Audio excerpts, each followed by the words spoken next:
Σήμερα θα σας παρουσιάσω ένα βιβλίο τόσο φαντασιώδης και τόσο περιπετειώδης που θα σας μείνει αξέχαστο. Ετοιμαστείτε να γνωρίσετε την Αλίκη στη χώρα των θαυμάτων. Αυτό το κορίτσι πέρασε πολλές περιπέτειες μέσα από το όνειρό της. Το φαντάζεστε? Μ' άρεσε πάρα πολύ αυτό το βιβλίο. Το τελείωσα, να φανταστείτε, μέσα σε 2 μέρες, γιατί δεν με άφηνε να το κλείσω. Έχει χάρτινο εξώφυλλο, γι' αυτό πρέπει να είστε προσεκτικοί άμα το πάρετε. Μέσα λέει την λίστα εικόνων και τα περιεχόμενα.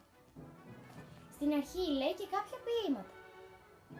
Όπως είδατε, τα ποίηματα έχουν γραφτεί με παλιούς τόνους. Και όχι μόνο αυτά, αλλά και όλο το βιβλίο. Γιατί έχει μεταφραστεί πιο παλιά.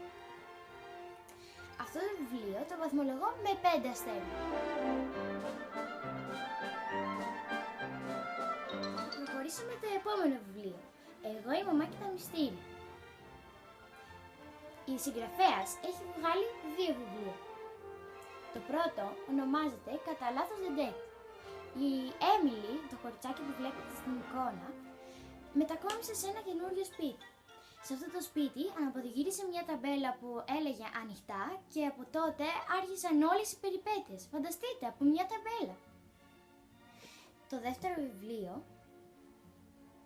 είναι «Ο άντρας που εξαφανίστηκε». Σε αυτό το βιβλίο έγινε μία δίθεν δολοφονία, αλλά δεν ήταν ακριβώς δολοφονία. Είχε και αυτό αρκετά πλάκα με έναν παππούλι στο τέλος και μ' άρεσε πάρα πολύ. Τη σειρά την βαθμολογώ με 5 αστέρια. Η συγγραφέας είναι η Λουτσία Βακαρίνο. Η Λουτσία Βακαρίνο μοιάζει με τη Λίντα που είναι η μαμά της Έμιλι.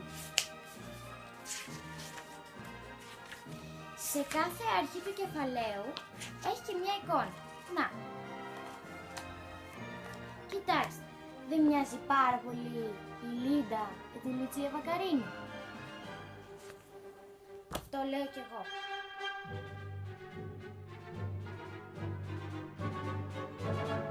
Γεια σας και μην ξεχάσετε την έκπληξη που σας ετοιμάζω για την Κυριακή.